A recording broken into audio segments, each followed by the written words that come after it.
pense qu'aussi le féminisme a été vachement caricaturé comme étant la haine des hommes, etc. Non, enfin, nous on est pour notre part hétérosexuels, donc nous aimons les hommes. Donc c'est juste comment vivre à égalité avec les hommes. Et moi je trouve ça juste sidérant que ce soit pas un combat que les hommes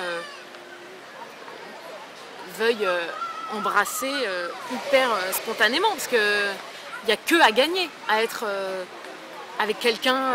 Les hommes féministes le disent, ils disent mais bien moi sûr, je le fais pour moi aussi, quoi, pour plein de raisons. Parce que j'ai envie de vivre avec des personnes qui sont mes égales, enfin, je sais pas, et pour des raisons humanistes, etc. Enfin, mais je repensais au pourquoi à un moment donné on se dit féministe. Moi, quand je parlais de colère, c'est que je pense aussi que il y a un moment essayer d'éclairer ça par des lectures, par un engagement. Alors nous, il se traduit par un engagement dans notre création, dans notre travail, etc. C'est aussi une façon de faire de transformer cette colère, parce que sinon, effectivement, on peut. Moi, j'ai longtemps été l'hystérique de service, quoi, dans les soirées, les machins, les débats. Voilà, on est passionné, et le message ne passe pas en fait si on est tout le temps dans la colère, en face, ils ont, je dis un il pluriel général, hein, l'impression d'être agressé. Et voilà, au quotidien, ça peut être aussi ça avec l'homme avec qui on partage sa vie. Donc lui aussi, il travaille il gagne à ce que tout ça puisse être pacifié, éclairé et du coup discuté, partagé, quoi. Donc je pense que les hommes ont tout à gagner à être féministes. Ça, c'est... Tout d'un coup, il y a des mecs qui ne supportent pas, parce que en fait, on enferme les hommes aussi dans des rôles complètement prédéfinis, hyper lourds. Enfin, je sais pas, la virilité absolue, le fait de devoir absolument se casser la gueule à l'école. Il y a plein de mecs que ça fait chier de pas pouvoir pleurer, je sais pas, de pas pouvoir élever ses enfants, torcher des fesses, pousser la poussette.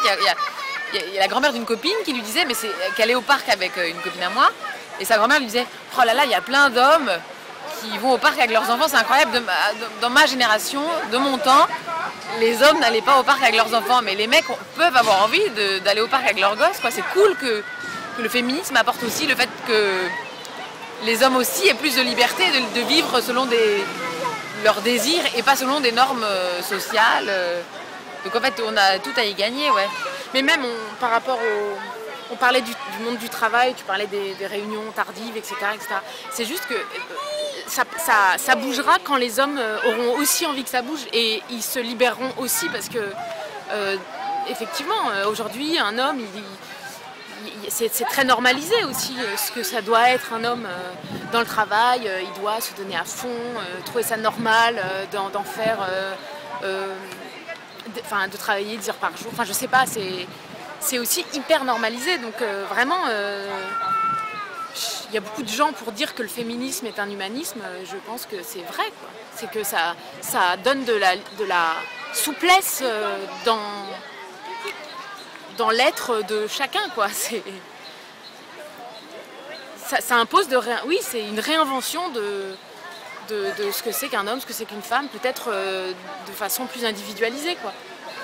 C'est pour ça que c'est peut-être compliqué, c'est que ça va à l'inverse d'une culture de masse, enfin je sais pas, ou et puis qui est hyper normalisante. Oui, et puis politiquement c'est compliqué, parce que ça veut dire que ça remet en cause plein de trucs, ça remet en cause... ça voudrait dire qu'il faut remettre en cause le travail, les conditions de travail, le temps privé, le temps libre...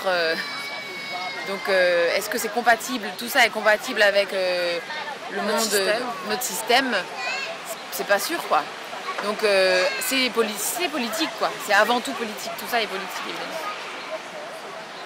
Toutes ces questions sont politiques et pas que culturelles ou sociétales.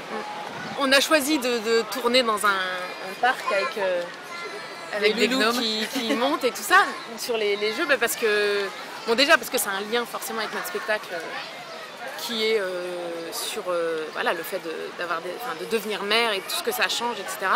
Mais aussi parce que c'est la vie, quoi. En fait, oui, ils sont là et on n'est pas obligé de tout compartimenté. On n'est pas venu avec les nôtres, mais... Oui, mais parce que là, pour le coup, c'est compliqué. C'est plus compliqué. Mais et puis aussi parce que le sujet, c'était où sont les femmes. Alors c'est vrai que on était sûr de trouver... là, on trouve beaucoup de nounous. Il y a des nounous, là, présentement, aujourd'hui. Donc oui, comme on n'est pas dans nos villes, il n'y a pas la nôtre, mais ça aurait été possible. Mais voilà, oui, c'est plus parce qu'avant, un lieu comme ça ne faisait pas partie de notre vie. Maintenant, on y passe du temps. Voilà. Et c'est très intéressant socialement. Il y a beaucoup, moi je trouve que... Oui. Il y a beaucoup de gens, on les regarde, on se dit ah ouais, ça doit être, c'est dur quoi. Moi il y a des moments où je trouve ça dur d'être au parc parce que voilà, on regarde notre enfant, on se retrouve avec d'autres parents qui eux-mêmes sont dans, enfin c'est assez drôle, c'est dur, beaucoup de guillemets, beaucoup de dérision, hein, parce que... mais c'est assez drôle quoi. C'est plutôt un endroit rigolo socialement, voilà.